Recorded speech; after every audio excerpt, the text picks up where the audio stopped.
33 কেবি incoming feeder CRP আমাদের 33 কেবি যে voltage up down কিভাবে করানো হয়, ভোল্টেজ যে কিভাবে আপ ডাউন করানো হয় 33 KB control panel relay panel for transformer 1। এখানে আমাদের দুইটা এক্সফর্মার 1 আছে। 33 কেবি কন্ট্রোল প্যানেল আমাদের দুইটা আছে, আমাদের এক্সফর্মার 1 এক্সফর্মার 2।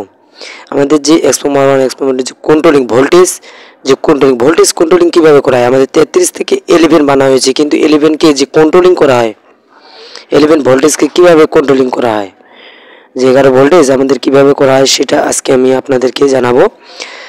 এই যে আমাদের হইতেছে মেন সিআরপি, তারপর এক্সফর্মার 1 এক্সফর্মার 2 কিভাবে কন্ট্রোলিং করতে হয় সেটা আমি আজকে জানাতেছি আপনাদের। আমাদের হইতেছে ট্যাপ চেঞ্জার, এটা হচ্ছে ট্যাপ চেঞ্জার নামে পরিচিত। আমাদের এখান থেকে ভোল্টেজ আপ ডাউন করা হয়। আমাদের ট্যাপ চেঞ্জার আছে দুইটা ট্রান্সফরমারের জন্য দুইটা ট্যাপ চেঞ্জার আছে আমাদের। একটা ট্রান্সফরমার দিয়ে আপনাদেরকে বুঝাই দিব। আমাদের এই এখানে দেখেন আমাদের আছে 11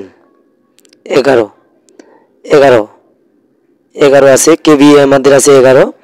আমরা এখন ডিজিটাল মিটারে দেখবো যে 1075 ডিজিটাল মিটারে দেখাইতেছে 1075 আর এনালগে দেখাইতেছে 11। আমরা এখন ট্যাপ চেঞ্জার আছে 12, আমরা এখন এই ট্যাপ চেঞ্জারটা বাড়াই দিব। 12 থেকে আমরা এখন 13 করে দিব। আমরা 13 করে দিছি, ট্যাপ চেঞ্জার আমরা 13 দিছি। 13 দিয়ে এখন দেখবো 1098 আর 10 দেখাইতেছে আমাদের 1095 দেখাইতেছে। আমাদের মেন হচ্ছে উপরে ফেসটা আমাদের নির্দেশ করতে হবে আমাদের লোডের উপরে ভিত্তি করে। আমরা এখন 13, এখন আমরা 14 করে দিব। এখন 14 করে দিয়ে ভোল্টেজ আমাদের 14 করে দিলাম।